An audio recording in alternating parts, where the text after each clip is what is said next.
Alright, so we've got is a block tester BT500. You can pick these up quite a few places, and I'll put a link in the description in case y'all want to pick one up if you need to do a check for a leaking head gasket or a cracked block.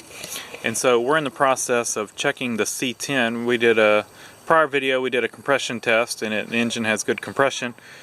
So that did not tell us if we had a leak or a cracked block.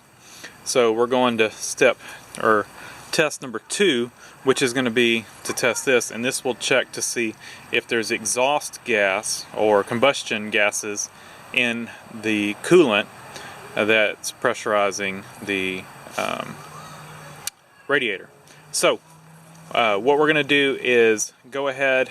I took a turkey baster, and you need to have the coolant about 2 to 3 inches below the neck, and I've done that. Took a turkey baster and just took it out and put it in the overflow bottle, and so now our coolant level is good for our test.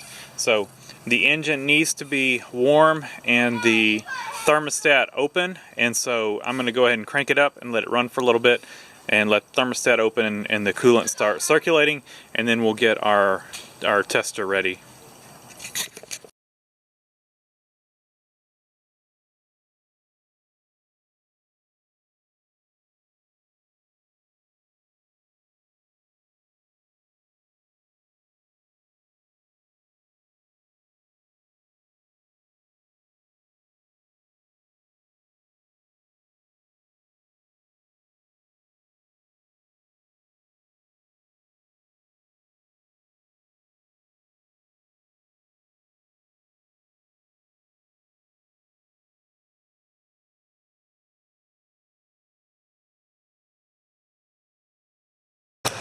Alright, got our coolant circulating, engine's up to temp.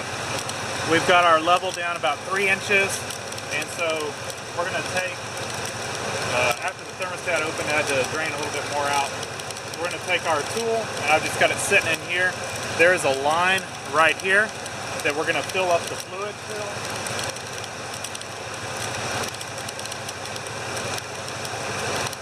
Oh, and I guess I should have mentioned, I took the top cap off.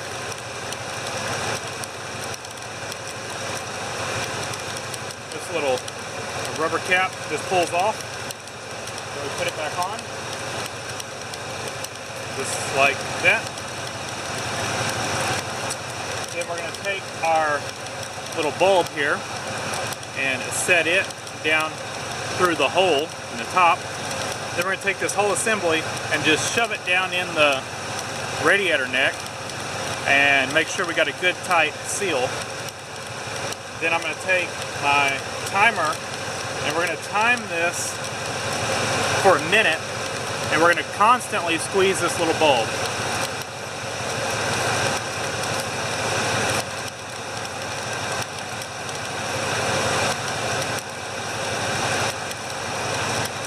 And what this is doing is it's sucking air in from the radiator, and we got a good tight seal, so it's kind of pulled the suction on the radiator. We can do this the best we can to kind of straighten this little primer bulb out so that it pulls air in. Come on.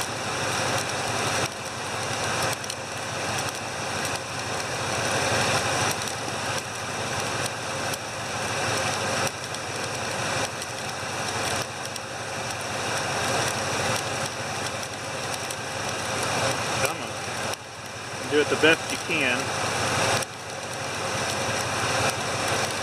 just to get it to suck in fluid.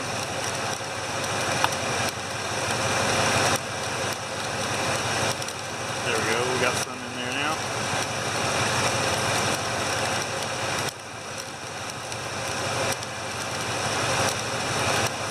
And we're just over a minute, so I'm going to pull it out. Okay.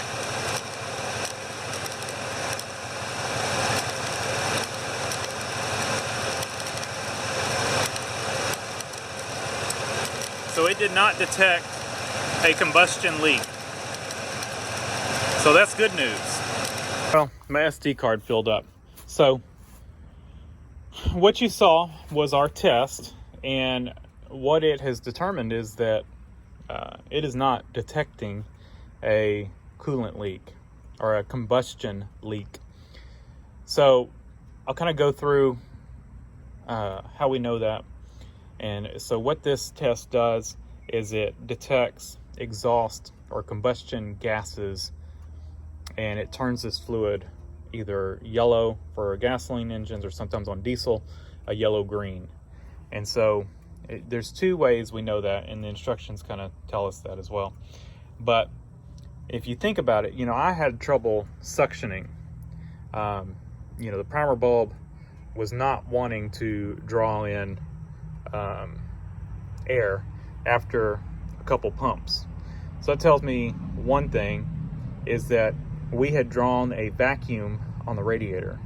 Now, if you have combustion gases leaking into the radiator, you're not going to be able to draw a vacuum on the radiator. It's going to be almost wanting to push air into this setup, and we were drawing a vacuum. And so it even tells you right here, if fluid turns yellow, a combustion leak is present. In diesel engines, the fluid may turn yellow-green. If fluid remains blue or the aspirator bulb will not draw air, a combustion leak is not occurring while test is in process. So that tells us that as of right now, this thing does not have a leak. And coolant's topped back off, and I've run it, and of course it seems okay now. I went and drove it. I'm back and it's cooled down, but it didn't run hot or anything, but it's still, it's got me in an uncomfortable feeling. And so I'm gonna run it until I find something else. And that's, I guess, what I was hoping for with the case seal. It's just, I don't feel comfortable driving too far from home with it right now. So we'll do short trips. I'll just keep it going until we get another engine. And I got a lead on one, but I'm not gonna spill the beans on that yet. So maybe the next video I'll have an update on that. But for right now, we're gonna run it, and case seal, I guess a thumbs up for now, because it's not leaking anymore. I'm assuming it was a head gasket. It just about had to have been one, and it's got it sealed for now. I think initially that was my original problem with this thing, using coolant, and the bars leak, fixed it for a while, then it started leaking, and now the case seal's got it fixed. So it may stay, may not, but until it starts leaking again, I won't tear this engine down. But if we find another engine in the meantime, we may do something like that. We may swap.